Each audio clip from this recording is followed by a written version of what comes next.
আজকে আবার আসার পথে শুনলাম যে আমাদের শিমুল ঘর একটি ছেলেকে আক্রমণ করে নাক ফাটিয়ে দিয়ে রক্তাক্ত করা হয়েছে। গোলামি থেকে বেরিয়ে আসতে হবে, দাসত্ব থেকে বেরিয়ে আসতে হবে। আমাকে যদি আমার সামনে যদি কথা বলতে ভয় পান তাহলে মনে করবো যে আমি যোগ্যতা হতে পারি নাই। আমার সামনে ওপেন এসে কথা বলবেন, বুকে বুক লাগাবেন, হাতে হাত রাখবেন, চোখে চোখ রেখে কথা বলবেন। আমার চৌকিতে বসে আপনি কথা বলবেন, আমি মাটিতে বসে সেখানে বসে আপনি কথা বলবেন। রাস্তায় আমাকে জড়িয়ে ধরবেন, আমি আপনাকে জড়িয়ে ধরবো, আমি আপনাকে দোয়া করব, আপনি আমাকে দোয়া করবেন। এটাই হলো ইনসাফের রাজনীতি, এটাই হলো ভালোবাসার রাজনীতি। রাজনীতি করতে হয় বাহাদুরি দিয়ে নয়, রাজনীতি টাকার জোরে নয়, রাজনীতি ভালোবাসার জোরে করতে হয়। কথা বলেন ঠিক কিনা? অনেকে আমাকে বলছে, বিভিন্ন জায়গায় অপপ্রচার করে বলা হয়েছে। আমাকে কি বলে জানেন?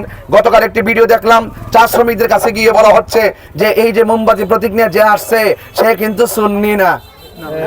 আমি বলে সুন্নি না, মোমবাতির প্রতীকে যে আসছে আমি নাকি সুন্নি না। ভিডিওটা সেভ করে তো রাখছি, সময় মধ্যে দেখাইতাম সুন্নি কেটা।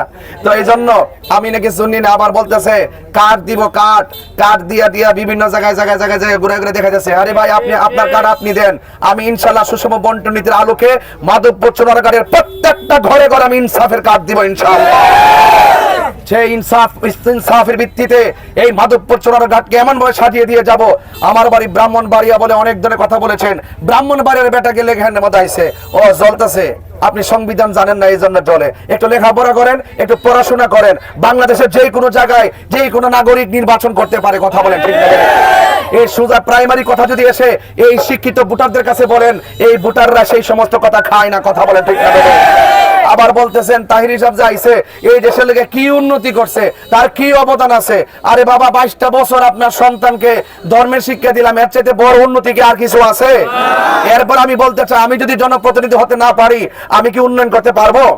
তো আল্লাহ যদি আমাকে প্রতিনিধি বানানোর পরে যদি আমি না করতাম তাইলে বলতে পারতেন কি উন্নয়ন করছি। কথা কোন ঠিক না? তবে আমি কথা দিয়ে যাচ্ছি, যদি আল্লাহ পাক আমাকে দয়া করে আর মাধবপুর চুনারঘাটের মানুষ যদি তাদের ম্যান্ডেট দিয়ে যদি আমাকে পার্লামেন্টে পাঠায়, কথা দিয়ে যাচ্ছি সন্ধ্যাবেলায় এমন কাজ করে দিয়ে যাবো চুনারঘাট মাধবপুরে।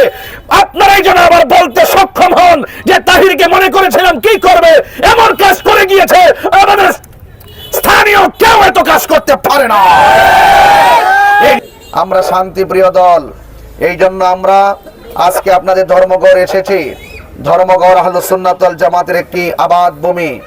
আমি আশা করব দেশকে সুরক্ষা করতে, মেহনতি মানুষের পাশে দাঁড়াতে এবং এই মাধবপুর চুনারঘাটে একটি অন্যতম উদ্যান রেমাকালেঙ্গা সহ চা শ্রমিকদের চা বাগান রয়েছে।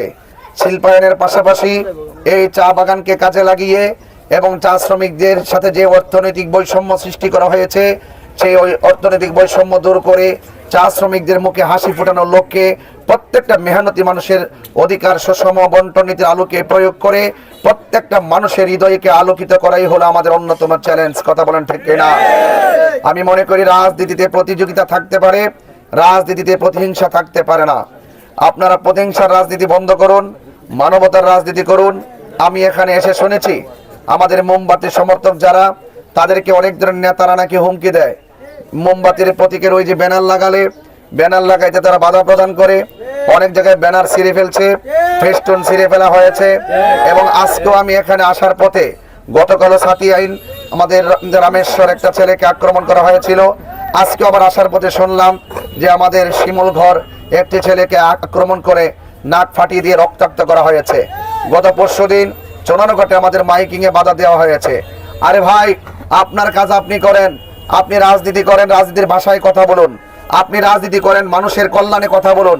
আপনি যদি জোর জবরদস্তি করেন, যদি মনে করেন আঘাত করে মনে করছেন যে জনপ্রতিনিধি হয়ে যাবেন, আমি প্রতিপক্ষ ভাইদেরকে সতর্ক করে বলছি এবং পরামর্শমূলকভাবে বলছি, আপনি আপনার ভোট চান, আমি আমার ভোট চাই, আমি আমার ভোট চাই, আপনি আপনার ভোট চান। আপনার প্রচার আপনি করুন, আমার প্রচার আমি করি। কিন্তু দেখা গেল সেই প্রচারে বিঘ্ন ঘটানো এবং গায়ের মধ্যে আঘাত করা, এটা কখনো মানবতার রাজনীতি হতে পারে না। আমি মনে করি এই রকম পেশি শক্তি যারা প্রদর্শন করছে, জনগণ বুলেট নয় ব্যালটের মাধ্যমে 12 তারিখে জবাব দিবে ইনশাআল্লাহ। এই জন্যই ব্যালটের মাধ্যমেই জবাব দেওয়ার জন্য সুন্নি জনতা কি প্রস্তুত আছেন? আমাদের দেশের সনাতন ধর্মী ভাইরা কি প্রস্তুত আছেন? এবং যারা অন্য ধর্মের আছেন, প্রত্যেকটা ধর্মের মানুষের নিরাপত্তার লক্ষ্যে চা শ্রমিকদের সহকারে এবং আমাদের সকল মেহনতি মানুষের প্রত্যেকটা মানুষের অধিকার আদায়ের লক্ষ্যে আমরা আহলুস সুন্নাত ওয়াল জামাত ইনশাআল্লাহ কাজ করে যাব।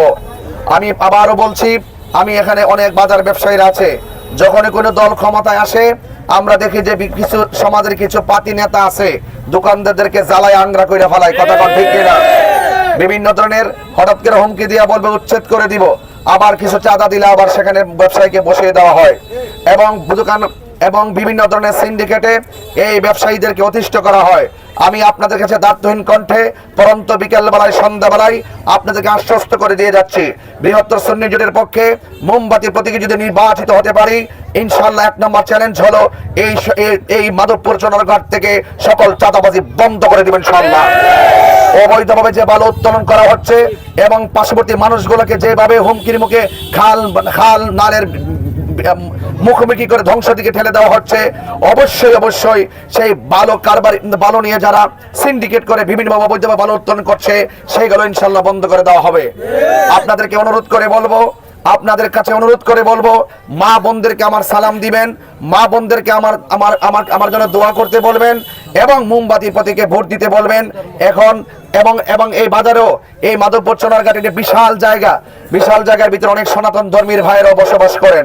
মুসলমান মসজিদে যাবে, হিন্দু মন্দির যাবে, বৌদ্ধ পেগোডায় যাবে, খ্রিস্টান গির্জায় যাবে, যার ধর্ম পালন করবে। রাজনীতি করতে হয় বাহাদুরি দিয়ে নয়, রাজনীতি টাকার জোরে নয়, রাজনীতি ভালোবাসার জোরে করতে হয়, কথা বলেন ঠিক কিনা? অনেকে আমাকে বলছে, বিভিন্ন জায়গায় অপপ্রচার করে বলা হয়েছে, আমাকে কি বলে জানেন? গতকাল একটি ভিডিও দেখলাম, চা শ্রমিকদের কাছে গিয়ে বলা হচ্ছে যে এই যে মোমবাতি প্রতীক নিয়ে যে আসছে সে কিন্তু সুন্নি না।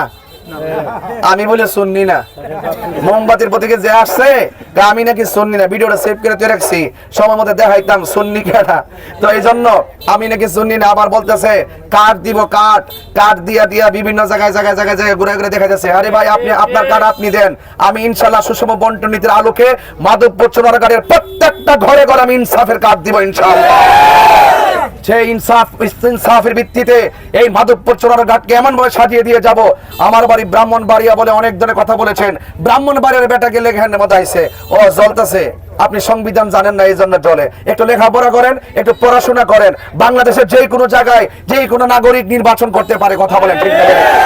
এই সোজা প্রাইমারি কথা যদি এসে এই শিক্ষিত ভোটারদের কাছে বলেন, এই ভোটাররা সেই সমস্ত কথা খায় না, কথা বলেন ঠিক না? আবার বলতেছেন তাহির সাহেব যাইছে এই দেশের লেগে কি উন্নতি করছে, তার কি অবদান আছে। আরে বাবা, 22টা বছর আপনার সন্তানকে ধর্মের শিক্ষা দিলাম, এর চাইতে বড় উন্নতি কি আর কিছু আছে? এরপর আমি বলতে চাই, আমি যদি জনপ্রতিনিধি হতে না পারি আমি কি উন্নয়ন করতে পারবো? তো আল্লাহ যদি আমাকে প্রতিনিধি বানানোর পরে যদি আমি না করতাম তাইলে বলতে পারতেন কি উন্নয়ন করছি, কথা কোন ঠিক না? তবে আমি কথা দিয়ে যাচ্ছি, যদি আল্লাহ পাক আমাকে দয়া করে আর মাধবপুর চোনারঘাটের মানুষ যদি তাদের ম্যান্ডেট দিয়ে যদি আমাকে পার্লামেন্টে পাঠায়, কথা দিয়ে যাচ্ছি সন্ধ্যাবেলায় এমন কাজ করে দিয়ে যাবো চোনারঘাট মাধবপুরে, আপনারাই যেন আবার বলতে সক্ষম হন যে তাহিরকে মনে করেছিলাম কি করবে, এমন কাজ করে গিয়েছে আমাদের স্থানীয় কেউ এত কাজ করতে পারে না। এই বিশ্বাস আপনাদের আছে না নাই? আমি কথা নয় কাজে বিশ্বাসী, আমি ওয়াদা খেলাফ করি না। বলছি নির্বাচন করব, আছি, কোন ধরনের লাল চক্ষু দেখিয়ে আমাকে সরানো যাবে না। এই জন্য আমি বলছি পেশি শক্তি বন্ধ করুন, হামকি দমকি বন্ধ করুন। ধর্মঘটবাসীকে বলে দিয়ে যেতে চাই, যদি কেউ পোস্টার ছিঁড়ে, যদি কেউ লিফলেট ছিঁড়ে, যদি কেউ মামলার হুমকি দেয়, তার নাম্বার আমার কাছে দিবেন, তার ছবি আমার কাছে দিবেন। ইনশাআল্লাহ প্রশাসনিক ভাবে নির্বাচন কমিশনকে নিয়ে আমি ম্যাজিস্ট্রেসি পাওয়ারে আমি তাদের এবং ম্যাজিস্ট্রেসি পাওয়ার গ্রহণ করে ওই সমস্ত অপশক্তির বিরুদ্ধে ইনশাআল্লাহ আইনি লড়াই করবো ইনশাআল্লাহ। সবাই ভালো থাকবেন, ঐক্যবদ্ধ থাকবেন, আপনারা আমার জন্য দোয়া করবেন। আমি আপনাদের জন্য কথা বলছি, আপনাকে স্বাধীন হতে হবে, গোলামি থেকে বেরিয়ে আসতে হবে, দাসত্ব থেকে বেরিয়ে আসতে হবে। আমাকে যদি আমার সামনে যদি কথা বলতে ভয় পান তাহলে মনে করবো যে আমি যোগ্যতা হতে পারি নাই। আমার সামনে ওপেন এসে কথা বলবেন, বুকে বুক লাগাবেন, হাতে হাত রাখবেন, চোখে চোখ রেখে কথা বলবেন। আমার চৌকিতে বসে আপনি কথা বলবেন, আমি মাটিতে বসে সেখানে বসে আপনি কথা বলবেন। রাস্তায় আমাকে জড়িয়ে ধরবেন, আমি আপনাকে জড়িয়ে ধরবো, আমি আপনাকে দোয়া করবো, আপনি আমাকে দোয়া করবেন। এটাই হলো ইনসাফের রাজনীতি, এটাই হলো ভালোবাসার রাজনীতি। এই জন্য সবাই ভালো থাকবেন, আমার জন্য দোয়া করবেন। আসসালামু আলাইকুম ওয়া রাহমাতুল্লাহি ওয়া বারাকাতুহু।